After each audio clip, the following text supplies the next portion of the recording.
दोस्तों, आप सभी लोगों को मेरा नमस्कार। मैं मनोज कुमार आद्यांश एकेडमी में आप सभी लोगों का मैं स्वागत करता हूं। दोस्तों, आज मैं फिर आप लोगों के बीच में एक नए टीएलएम के साथ और एक नए टॉपिक के साथ उपस्थित हुआ हूं। मुझे उम्मीद है कि इस टीएलएम को देखने के बाद आप लोगों को ये टॉपिक भी अच्छे से समझ में आ जाएगा। तो दोस्तों, देर न करते हुए इस टीएलएम की ओर हम चलते हैं और ध्यान से देखने की कोशिश करते हैं और इसे समझने की भी कोशिश करते हैं। जैसा कि आप दोस्तों देख रहे हो कि एक आदमी और एक कार एक वृत्ताकार मार्ग में चक्कर लगा रहे हैं, अर्थात ये अपने रास्ते पर कार भी दौड़ रही है और ये आदमी भी अपने एक अच्छे से रास्ते पे टहल रहा है या दौड़ रहा है, ये कह सकते हैं। लेकिन अब इनको हम रोकने की कोशिश करेंगे दोस्तों और समझने की कोशिश करेंगे कि इन दोनों में डिफरेंस क्या है इन दोनों के अंदर अंतर। इस अंतर को देखने की कोशिश करना चाहेंगे दोस्तों। तो सबसे पहले हम देखना चाहेंगे, इनको हमने 0 पर रोक दिया है। अब देखेंगे कि ये जो कार है 1 सेकेंड में, ये जो पीली वाली पॉइंट है दोस्तों, ये घड़ी को इंडिकेट कर रहा है 0 से 1 और 1 से 2, 2 से 3, 3 से 4, 4, 5, 6, 7, इस तरह से ये सेकेंडों में टाइम को इंडिकेट कर रही है घड़ी। अब आगे देखेंगे, ये कार 0 से प्रारंभ करती है। यहाँ पे 5 मीटर इंडिकेट किया गया है, यहाँ पर भी 5 मीटर इंडिकेट किया गया है। तो एक थोड़े ही समय बाद देखते हैं कि आधे सेकंड में ये कार 5 मीटर की डिस्टेंस तय कर लेती है, जबकि आदमी 2.5 मीटर का डिस्टेंस तय करता है। आगे देखते हैं 1 सेकंड में ये आदमी 5 मीटर का डिस्टेंस तय करता है, जबकि ये कार 10 मीटर की डिस्टेंस तय करती है। अगले दूसरे सेकंड में ये कार 20 मीटर की डिस्टेंस तय करती है, जबकि ये आदमी 10 मीटर का डिस्टेंस तय करता है। तो दोस्तों, हमें इस टीएलएम के माध्यम से एक चीज दिखाई दे रहा है कि समान समय अंतराल में, समान समय में अलग अलग दूरियां तय की जा रही है। 1 सेकंड में हम देख रहे हैं कि 1 सेकंड में यही कार 10 मीटर की दूरी तय कर रही है, जबकि ये आदमी 5 मीटर की दूरी तय कर रहा है, अर्थात समय समान है। अगले दूसरे सेकंड में ये आदमी 10 मीटर की दूरी तय किया, ये कार 20 मीटर की दूरी तय की, अर्थात समान समय में दूरियां वस्तु द्वारा, ऑब्जेक्ट द्वारा भिन्न भिन्न तय की जा रही है। तो दोस्तों, चलते हैं, देखते हैं कि स्पीड और वेलोसिटी की बात हम कर रहे हैं, इसको हम अच्छे से समझने की कोशिश करते हैं इस टीएलएम के माध्यम से। तो दोस्तों, देर न करते हुए सबसे पहले बात करते हैं, हम चाल की बात करते हैं, स्पीड की बात करते हैं। The travelling distance by an object in unit time interval is called speed. जो डिस्टेंस ट्रेवल की जाती है किसी वस्तु द्वारा एकांक समय में, एकांक समय अंतराल में चली गई दूरी वस्तु की चाल कहलाती है। अर्थात एकांक समय में, अब फिर से इस टीएलएम को ध्यान से देखें आप, ये आदमी 1 सेकंड में और ये कार 1 सेकंड में क्या डिस्टेंस तय कर रही है। 1 सेकंड में ये आदमी 5 मीटर का, जबकि ये कार 10 मीटर का डिस्टेंस तय कर रही है। तो हम कह सकते हैं कि 1 सेकंड में इस आदमी की जो चाल है 5 मीटर है और इस कार की जो चाल है वो 10 मीटर है, अर्थात ये आदमी 5 मीटर पर सेकंड की चाल से गति कर रहा है, जबकि ये कार 10 मीटर प्रति सेकंड की चाल से गति कर रहा है।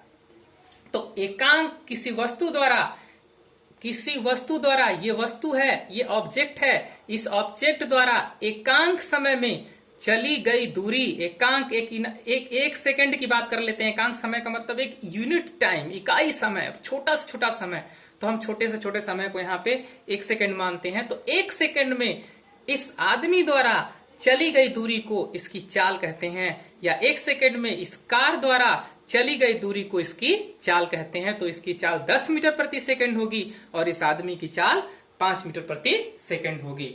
तो speed equal to travelling distance upon time, अर्थात चाल बराबर चली गई दूरी बटे समय अंतराल, अर्थात v equal to D upon T. Now velocity की बात कर लेते हैं। The travelling distance by an object, the travelling distance by an object in a certain direction in unit time interval is called velocity. दोस्तों, किसी वस्तु द्वारा एकांक समय अंतराल में एक निश्चित दिशा में तय की गई दूरी को उसका वेग कहते हैं। अब इसमें दोनों में सबसे बड़ा अंतर दोस्तों क्या दिखाई दे रहा है कि यहाँ पे दिशा निश्चित है, यहाँ पे दिशा निश्चित नहीं है। यहाँ पे दिशा निश्चित नहीं है क्योंकि ये चाल है, ये वस्तु की चाल है यहाँ पे, लेकिन यहाँ पर इसको हम वेग नहीं कह सकते, कह भी सकते हैं तो ये असमान वेग होगा। कैसा वेग होगा? असमान वेग होगा। यहाँ पे चाल है पर वेग को हम डिफाइन नहीं कर सकते इससे। तो दूसरा टीएलएम उठाते हैं दोस्तों। दूसरे टीएलएम से हम इसे समझने की कोशिश करना चाहेंगे कि किसी वस्तु द्वारा एकांक समय अंतराल में चली गई दूरी को उसका वेग कहते हैं। कैसे? ये रेड एरोप्लेन को आप ध्यान से देखेंगे दोस्तों। रेड एरोप्लेन क्या है? 1 सेकेंड में 50 मीटर की डिस्टेंस तय की, 1 सेकेंड में 50 मीटर की डिस्टेंस तय की, फिर अगले दूसरे सेकेंड में ये फिर 50 मीटर की डिस्टेंस तय की, फिर अगले तीसरे सेकेंड में 50 मीटर की डिस्टेंस तय की गई।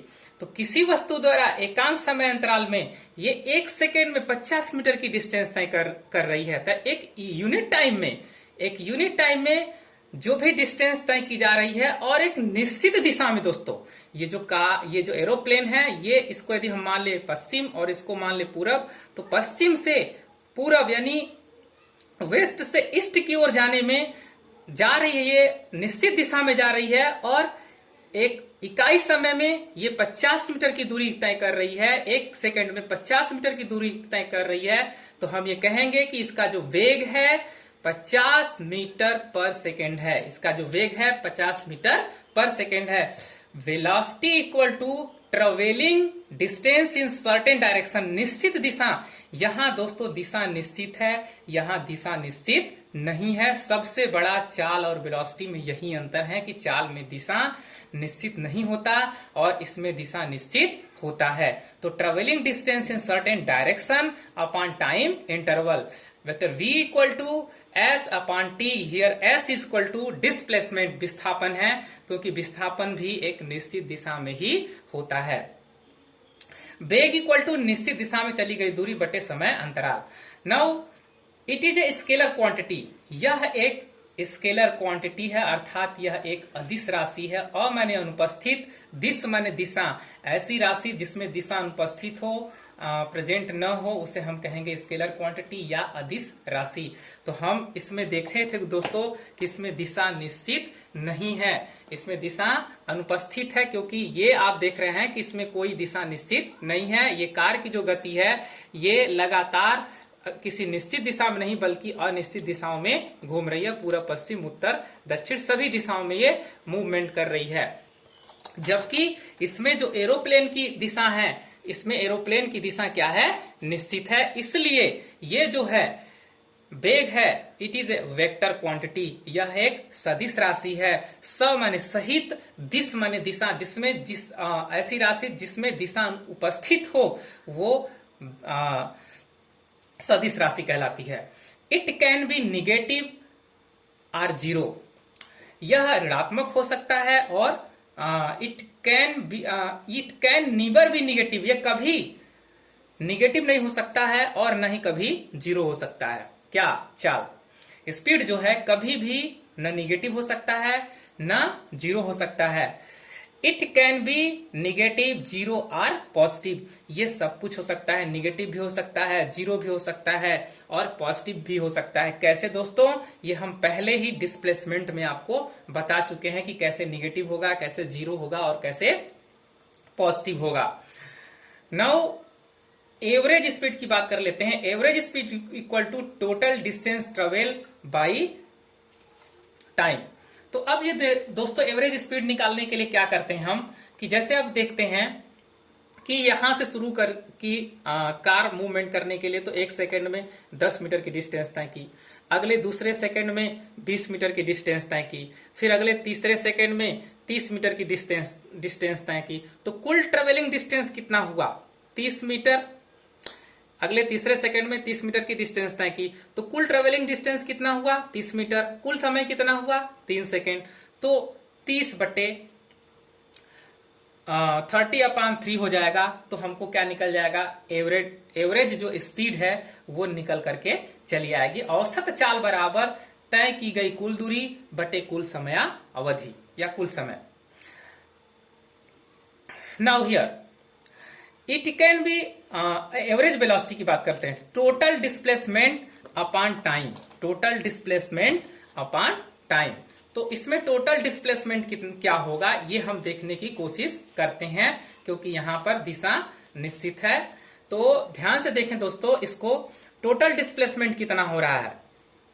यदि डिस्प्लेसमेंट की बात देखें तो पहले सेकंड में 50 मीटर की दूरी ये रेड जो हमारी एरोप्लेन है वो चली, दूसरे सेकंड में 50 मीटर की डिस्टेंस तय की, फिर तीसरे में 50 मीटर की डिस्टेंस तय की। तो 50 प्लस 50 प्लस 50 150 हो जाएगा, और टोटल समय कितना है 3 सेकेंड। तो 150 अपॉन 3, तो क्या हो जाएगा, टोटल एवरेज जो वेलोसिटी है हमारा, एवरेज जो वेलोसिटी है वो निकल के चली आएगी।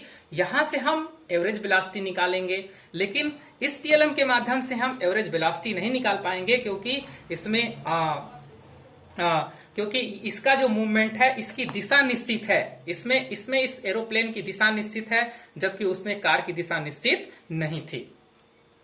औसत वेग इक्वल टू प्रारंभिक वेग प्लस अंतिम वेग अपॉन 2। नाउ इसके यूनिट की बात कर लेते हैं। मात्रक स्पीड का क्या होगा, मीटर पर सेकेंड। हम जानते हैं कि दूरी को हम किस में नापते हैं, मीटर में, लंबाई को किस में नापते हैं, मीटर में, और समय को किस में मापते हैं, सेकंड में। तो मीटर बटे सेकंड अर्थात मीटर पर सेकंड अर्थात मीटर सेकंड माइनस 1, एस ऊपर चला जाता है, टाइम ऊपर चला जाएगा तो -1 हो जाएगा। अब यहाँ पे जो यूनिट है मीटर पर सेकंड, इसका भी वही होगा, जो इसका मात्रक है वही इसका भी मात्रक होगा। अब नए टॉपिक की बात कर लेते हैं, एक समान चाल क्या होता है। एक समान चाल में क्या होता है कि समान समय अंतराल में कोई वस्तु समान दूरी तय करे। समान समय अंतराल में यदि कोई वस्तु समान दूरी तय करे तो उसे हम क्या कहेंगे, एक समान चाल कहेंगे। जैसे देखिए यहां पे एक समान अंतराल है, 1 सेकेंड में 10 मीटर की डिस्टेंस तय की, दूसरे सेकेंड में 20 मीटर की डिस्टेंस तय की, तीसरे सेकेंड में 30 मीटर की डिस्टेंस तय की। तो क्या देख रहे हैं कि एक सेकेंड में 10 मीटर की डिस्टेंस तय की जा रही है, यानी ये कार जो है पर सेकेंड 10 मीटर की डिस्टेंस तय कर रही है, समान समय अंतराल में समान दूरी तय कर रही है। इसलिए इसका जो चाल है, इस जो कार की चाल है वो क्या कहलाएगी, स्पीड जो है एक समान चाल कहलाएगी। नाउ असमान चाल क्या होगा, समान समय अंतराल में भिन्न भिन्न दूरियां। अब इसे भी हम समझ लेते हैं दूसरे टीएलएम के माध्यम से कि असमान चाल क्या होगा। तो इस टीएलएम के माध्यम से अब हम इस नीले एरोप्लेन को ध्यान से देखेंगे दोस्तों कि ये पहले सेकंड में 50 मीटर की डिस्टेंस तय करती है, दूसरे सेकंड में ये 80 मीटर की डिस्टेंस तय करती है, तीसरे में ये 50 मीटर की डिस्टेंस तय करती है। तो समय तो समान है, यहाँ पे समय 1 सेकंड बीत रहा है, बट यहाँ पे 50 मीटर की डिस्टेंस तय की, फिर यहाँ पे 80 मीटर की डिस्टेंस तय की, फिर यहाँ पे 50 मीटर की डिस्टेंस तय की। अर्थात ये समान समय अंतराल में भिन्न भिन्न दूरियां तय कर रही है, इसलिए इसकी जो चाल है उसको हम क्या कहेंगे, असमान चाल कहेंगे। नाउ इसमें अब वेलोसिटी की बात कर लेते हैं। वेलोसिटी में असमान वेग क्या होता है, समान समय अंतराल, समान दूरी और दिशा निश्चित न हो। जैसे इसी टीएलएम के माध्यम से हम देख लेते हैं दोबारा, इस गोल टीएलएम के माध्यम से, इसी टीएलएम के माध्यम से हम देख लेते हैं कि यहाँ पे जो वेग है वो असमान वेग है, पर ये कैसा वेग है, असमान वेग है, क्योंकि यहाँ पर समान समय है। समय 1 सेकेंड बीता, ये 10 मीटर की डिस्टेंस तय की, फिर दूरी भी समान है और समय भी समान है, लेकिन समान क्या नहीं है, यहाँ पे दिशा समान नहीं है। यहाँ पे क्या समान नहीं है, दिशा समान नहीं है, अर्थात इसका जो डायरेक्शन है वो इक्वल नहीं है। ये सभी यहाँ पे डिस्टेंस ट्रेवलिंग डिस्टेंस और टाइम इक्वल चल रहा है, समान 1 सेकेंड में 10 मीटर की डिस्टेंस ये कार तय कर रही है, पर सेकेंड में 10 मीटर की डिस्टेंस तय कर रही है, लेकिन इसकी जो दिशा है वो लगातार बदल रही है। इसलिए ये कैसी, यहाँ पे जो इसकी वेलोसिटी है वो कैसी है, असमान वेग है। असमान वेलोसिटी से ये चल रही है। नाउ एक समान वेग क्या होता है?